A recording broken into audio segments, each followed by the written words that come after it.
internacional aplicada y docente investigador de la Universidad Católica Santiago de Guayaquil.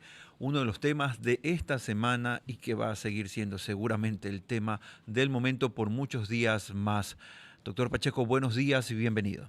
Buenos días, gracias por la invitación. Hablemos de la guerra arancelaria que ha desatado el presidente Donald Trump y que tiene algunas repercusiones también. Lo último que se sabe, hace pocos minutos nada más, que la Unión Europea podría cobrar impuestos a las empresas tecnológicas estadounidenses si fracasan las negociaciones sobre los aranceles de Trump. Y esto se suma a lo que ya conocíamos respecto al impacto del nivel arancelario impuesto por China también a los productos estadounidenses. ¿Hasta dónde va a llegar, doctor Pacheco, esta guerra? Bueno, todavía no lo sabemos porque el escenario es de incertidumbre. Lo que sí está claro es que vamos a seguir algún tiempo más. La forma como están actuando tanto Estados Unidos como China y la Unión Europea, pues hay mecanismos diferentes de negociación, pero lo que sí está claro es que la incertidumbre en el corto plazo no va a parar. Entonces, sabemos que estamos en una etapa de negociación. El presidente Trump pues, es mucho de imponer y luego desdecirse como una forma de negociación. Por otro lado, vemos que la Unión Europea, en cambio, es muy cauta, espera, toma diferentes posiciones, diferentes posturas. Por otro lado, vemos a China que también es más reactivo, con un discurso un poco más nacionalista. Entonces son diferentes formas de negociar, pero lo que sí está claro es que esto no se va a ir pronto. Doctor Pacheco, lo que usted decía es algo que hemos analizado en esta mesa. Creo que fue Guillermo Hidalgo el primero que habló de esta estrategia respecto a lanzo algo, lo que ha hecho el gobierno de Estados Unidos, y luego eso me da capacidad de maniobra para la negociación. De alguna manera es Trump identificando su capacidad como negociador, como empresario, pero desde la Casa Blanca. Sí, de hecho es el estilo que él maneja. El tema está en que hay consecuencias de la perspectiva económica que repercuten en todo el mundo. Entonces hemos visto que producto de lo anterior, los bonos del Tesoro de los Estados Unidos pues comenzaron a perder valor en el mercado, los tenedores comenzaron a venderlos y esto pues impactó en la decisión que al final él tomó de retraerse del impuesto recíproco. De hecho, pues el tema de que los tenedores de bonos comiencen a venderlos significan que no tienen confianza en el gobierno de los Estados Unidos como por su seriedad, por su capacidad de pago, de que efectivamente va a honrar esa obligación.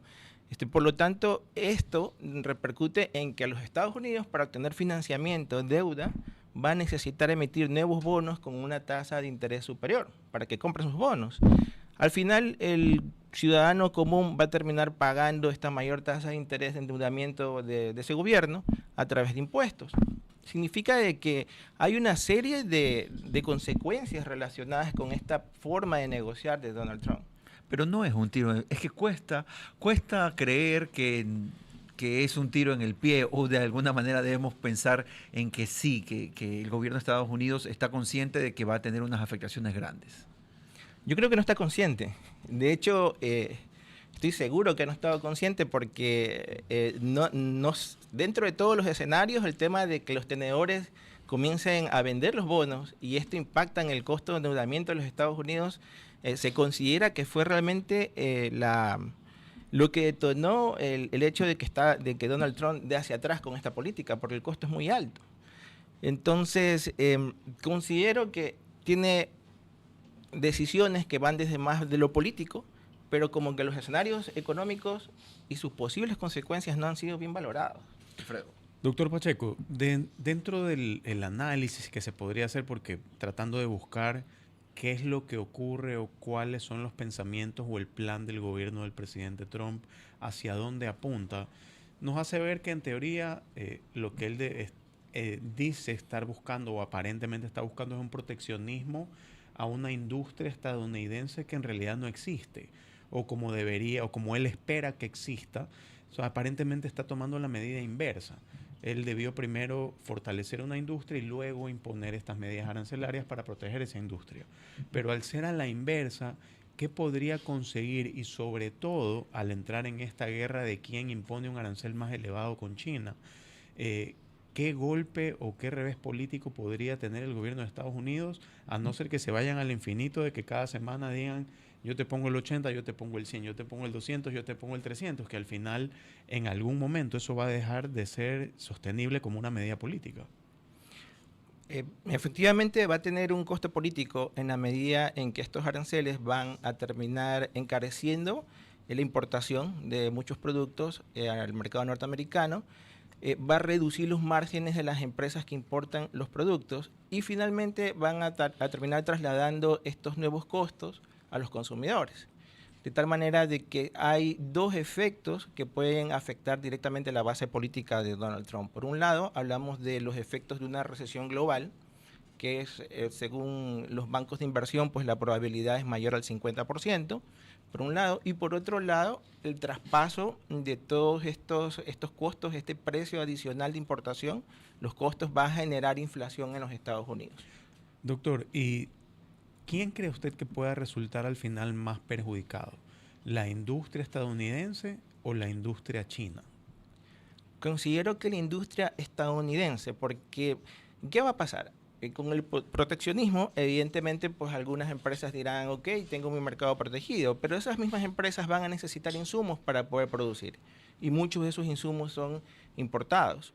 Regresamos. Son fabricados en China. Exacto. Entonces, esto va a impactar en que sus costos van a subir nuevamente, su margen va a reducirse y van a terminar subiendo los costos al consumidor final. Y aparte hay un efecto adicional, que el hecho de no tener competencia me quita incentivos para ser más eficiente. Por lo tanto, no le veo... Al final también los países como que tienen que irse orillando a, bueno, ¿trabajo más con el producto chino o trabajo con el producto estadounidense? Que en realidad creo que el producto estadounidense, sin conocer mucho la parte técnica, pero depende mucho de insumos chinos. Exactamente. O sea, hay toda una cadena global que está muy integrada. Por lo tanto, este tipo de decisiones termina afectando también al consumidor, a las empresas, a la economía global, a los mercados de capitales. Inclusive también nos impacta a nosotros como economía. Son exactamente las 9 de la mañana con 16 minutos. Estamos hablando del tema de los aranceles que ha puesto el presidente Trump. Y está aquí con nosotros el doctor Marlon Pacheco, experto en economía internacional aplicada. Doctor Pacheco, ayer hablábamos aquí con Andrea Balda que no hay una lógica. Esto no tiene una lógica. Porque Estados Unidos es el líder del comercio libre. Y al mismo tiempo Trump es uno supuestamente de los que lidera el comercio libre. ¿Usted le ha tratado de encontrar por lo menos algo de lógica a esto?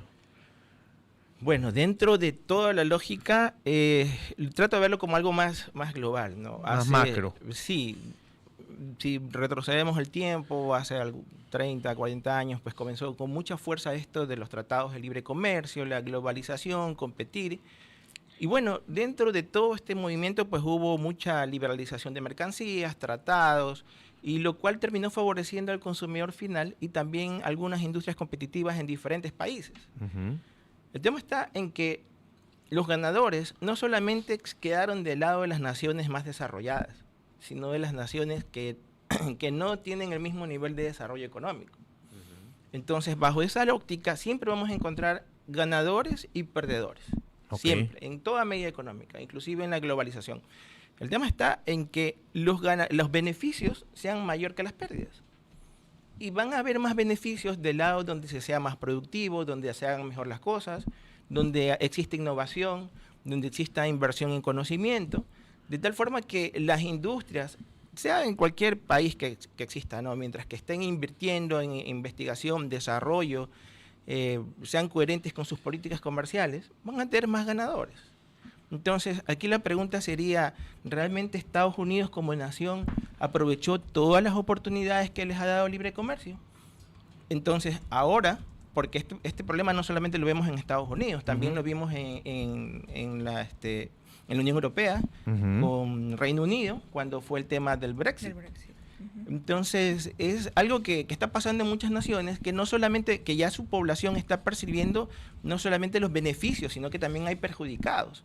Entonces, allí escuchamos historias de trabajadores e industrias que dicen, no, pues es que hay migrantes, mano de obra más barata, o simplemente industrias que dicen, ya no puedo competir. y dicen, ok, este es problema del libre comercio. Simplemente son industrias que perdieron, son naciones que no han hecho lo suficiente como para ser competitivos y sacar el mayor provecho al libre comercio. Pero ¿y qué pasa con la gente o los empresarios, por ejemplo, Tim Cook, que apoyó al final, y también lo hablábamos ayer con Andrea, de Apple? Que un teléfono hoy en día que cuesta $1,000 pasaría a costar casi $3,200. Es una locura. Y él apostó a la mano de obra barata, bueno, también vivo, pues, ¿no? Mano de obra barata, pagaba bajo lo que ganaban en Estados Unidos, a México, Asia, Vietnam, etcétera. ¿Qué va a pasar con estos empresarios? Porque también hablábamos que ya hasta Elon Musk está dudando del tema. Es que no hay beneficios para esas industrias. Al fin y al cabo, ellos se deben a sus intereses, ¿no? Entonces, al no haber beneficio, pues encontramos, por ejemplo, como Elon Musk ya se está desmarcando del gobierno porque este tipo de políticas afecta directamente a sus industrias. Cero. Marlon, tengo una consulta respecto a una cosa que me llamó bastante la atención y que no solamente se la escuché a usted, sino que la he leído en algunos análisis a nivel del mundo sobre esta probabilidad del 50%, es decir, una de dos, de la recesión mundial que esto podría traer, que esta cola que podría traer el asunto de los aranceles. ¿Desde cuándo se comenzaría a sentir ese impacto? Y la otra pregunta sería, ¿hasta cuándo puede durar esta curva de recesión? Bueno, el impacto ya lo sentimos. En el momento en que el precio del petróleo ha bajado aproximadamente $10, ya para nosotros como nación ya es un impacto importante. Vamos a sentir a muy corto plazo, por ejemplo, los aranceles que se pueden poner, que el presidente Trump ha dicho que los va a poner en 90 días.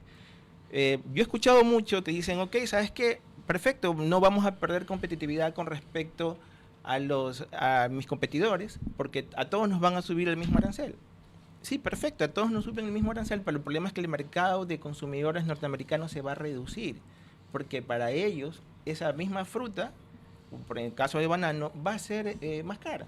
Por lo tanto, su presupuesto, la cantidad de dinero destinado para ciertas compras se va a reducir porque los precios van a subir. Entonces, es verdad, en términos relativos vamos a competir en las mismas condiciones con nuestros competidores, pero la torta se hace más pequeña. ¿Cuándo empezó ya la recesión? Podemos ver que al día de ayer los mercados bursátiles todavía están a la baja, a pesar de que están en stand-by los aranceles recíprocos con otros países.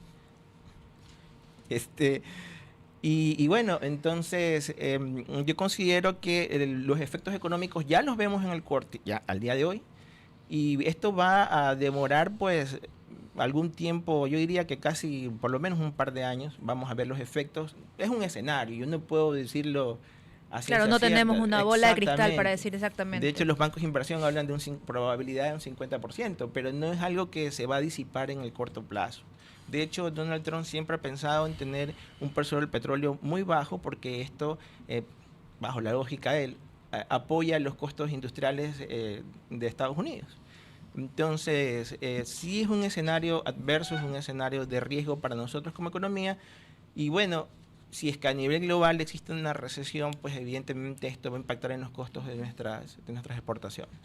Doctor Pacheco, gracias por estar con nosotros esta mañana. No, gracias a ustedes por invitarme. El doctor Marlon Pacheco, experto en economía internacional aplicada, docente de la Universidad Católica de Santiago de Guayaquil, ha estado aquí con nosotros. Ya son las 9:23.